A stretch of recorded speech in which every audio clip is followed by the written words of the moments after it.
Hey guys, what's going on? John here from What's Spinning, here tonight to chat about these two new Fortet albums, 871 and Parallel. Fortet is the musical pseudonym of Mr. Kieran Hebden. I've been into the guy's stuff for years. I don't want to go too far into his stuff because I'm going to be chatting about him again pretty soon when that split album comes out with Madlib, but he has been, over the last, 20 or so years, one of the better forces in micro house and outsider house music and ambient and folktronica. Albums like There Is Love in You, as well as compilations like Pink, have really shown Kieran to be one of the most forward-thinking artists in these genres. Not only that, he stayed pretty consistent over the years, even dropping one early last year, which I haven't really actually gotten around to listen to yet. But he did, on Christmas Day, drop these two new albums, or I should say two sort of new albums. First, I want to chat about Parallel. Album starts off with Parallel 1, which is gigantic. It is 26 freaking minutes. And honestly, it has everything from some eccentric bits to some pretty serene, icy ambient. Now, like I said, right off the bat, this is not going to be for everyone. A 26-minute piece from Fortet is rough. It requires patience and lots of it. And if you're not a fan of Kieran's work already, this isn't going to win you over. But for me, I adore this track. It has everything from the close attention to detail of like some of the last Nils Fromm's work, but also the icy harshness yet contrasted with the serious beauty at times like the work of Prurient. Honestly, I'd even go as far as to say as this track alone could have been an extended EP. It progresses when it needs to be. It's beautiful at times.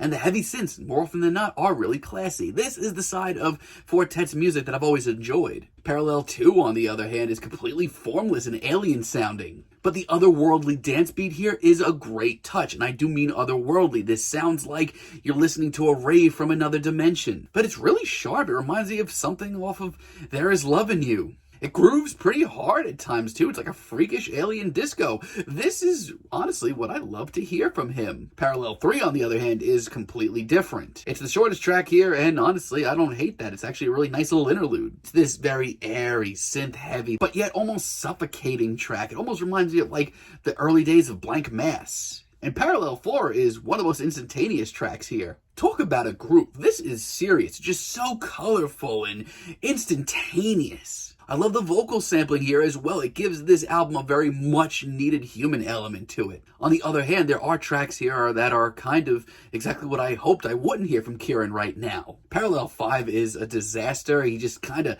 takes this whole short track building up this great tension, but just leads to absolutely nothing. It's very flat. And it's a shame because it's mysterious in parts, and I do kind of like that. And for the most part, the entire finale to this album, Parallel, is just a really flat one. Parallel 9 is easily the most ambient track here. And personally, I thought I'd be into that. But it drags so much so, like shockingly so. It is genuinely really hard to sit through at points. Fortet at times in the past has really exceeded at this style, but this is just not it. Not only that, but the worst thing about this track is every time Kieran gets me hyped up and makes me think that something interesting is about to happen, it just falls flat on its face. And Parallel 10 I'm not that into either. I will say this one has a sort of cosmic atmosphere, which is pretty cool. And some of the more subtle details here are actually pretty nice. And also, the final 2 minutes, the sort of neoclassical portion of this track is actually pretty stunning. I'd like to hear Kieran dive more into that.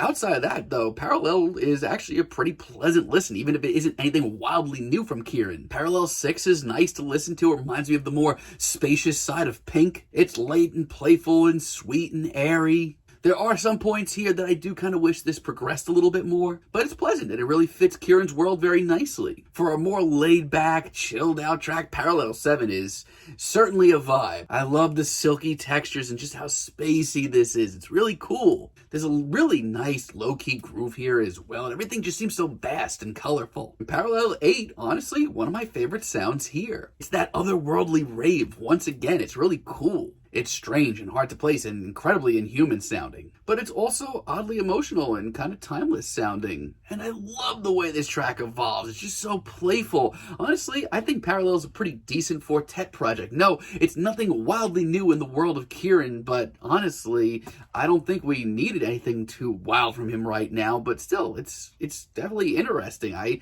certainly enjoy listening to this, especially if you enjoy albums like Pink and There's Love in You. It's pretty decent. I'm feeling a strong 7. There's also this other new album, 871, or should I say old album, because going into this, I did not know what to expect, but apparently the material we get here was recorded between 1995 and 1997. And this is an era of Kieran's music that personally has not really been very much for me over the years. And not so shockingly so, this is not helping. For the sake of these long-ass numbers, I'm just going to refer to them as the final 2 numbers. 1, honestly, right off the bat, sounds freaking awful. I mean, this is very abrasive and noisy, which I can see to some being very exciting, but trust me, there's a lot more interesting sounds in Kieran's contemporaries when it comes to this. I do kind of like the bulky, heavy production on 4. That's cool and all, but the splattered thoughts that follow and just how sloppy this is, man, not for me. I wouldn't be into this from any of Kieran's contemporaries, and I'm not into it from him either. 6, in a weird way, kind of reminds me of his stuff from Pink. It's much more playful and not nearly as experimental or heavy or dark, but it's also, not up to his standards at all. It's fine, really, but if you listen to some of his best works, you'll know that they progress so much more than this. When it comes to 8, I mean, I've listened to some pretty out there stuff in my day, but this is just so amateurish, especially from the experimental and micro house and outsider house genres. It's not cohesive, it doesn't hold my interest, it's boring, and it feels like 4 times as long as it actually is. The bubbly beat that comes in that's unflattering, oh god, no thank you. And trust me, 9 isn't winning me over, nor is 11. God, these numbers suck. 12 is just so freaking boring. Shockingly boring. It plods along so slowly, painfully slowly. And honestly, Kieran, since the early 2000s, has worked with genres that demand patience. I have patience for these genres. This ain't it. I will say this, Kieran does have some tricks up his sleeve here. I actually really like 2. It has tons of mystery here, tons of suspense. It's pensive, even a little dark at times, and just some really cool studio trickery. I'm all for this. It keeps me at the edge of my seat. And 3 is actually even better. As a matter of fact, it's one of the better tracks here.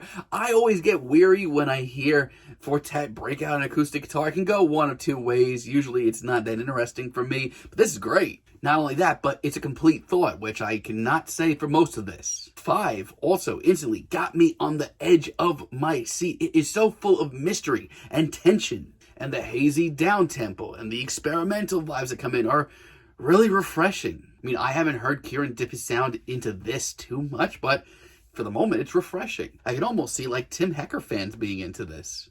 And 10 is one of the most far-out tracks here. Honestly, probably the best track here. It's abrasive and totally the most experimental track here. But with a 9-minute runtime, Kieran really gives himself room to flesh out these ideas, and they come together great. Well-textured, it progresses nicely. There are big risks here, but they almost all pay off. 16 is a sort of late album bright spot. I actually like the mystery of this track and just how elegant it is, quite a bit. It has a lot of really interesting influences as well, which is something I've always admired about Kieran. And for me, this kind of just sounds off as one of the most meditative tracks here. It comes off as almost spiritual at points, and honestly, I love that. And 17 is cool too. I love the smoky vibes here. It almost has a Dirty Beaches vibes here, or maybe a David Lynch movie soundtrack, or maybe the hippest, coolest underground Super Mario Brothers level ever. I mean, personally, maybe I would have liked a little bit more progression, but still, this is good. And 18, where is this even coming from? All of a sudden, Kieran just casually breaks out some super jazzy drum beats and some slick guitar riffs. Honestly, if I heard more of this, I wouldn't hate this album so much. And the lo-fi, hazy production, really nice touch. But alas, the rest of 871 is honestly very middle of the road to not very good. I'm all for abrasive ear candy, but when it comes to 7, I don't know, man. This just sounds so sloppy, like a bunch of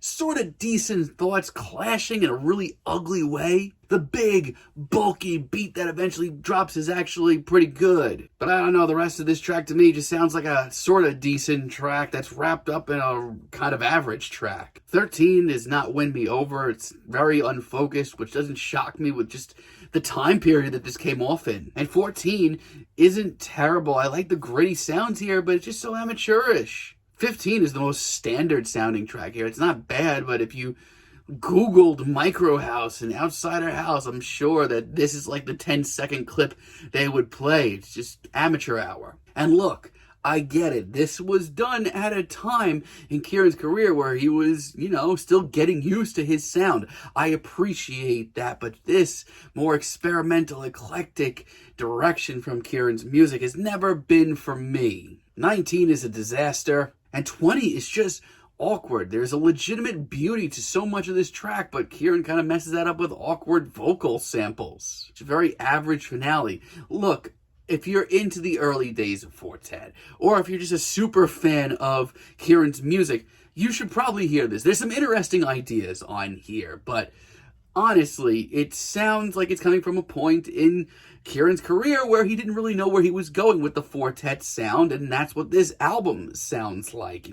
I can't fault him for that, but personally, this is not for me. I'm much more interested in what he would do later on in his career, but for me, this is a strong 5, not feeling it. But let me know what you guys think of these 2 new Fortet albums down below. If you like the video, be sure to give us a like, give us a subscribe, and let me know down below what you would like for me to chat about in the future. And until next time, have a great day, guys.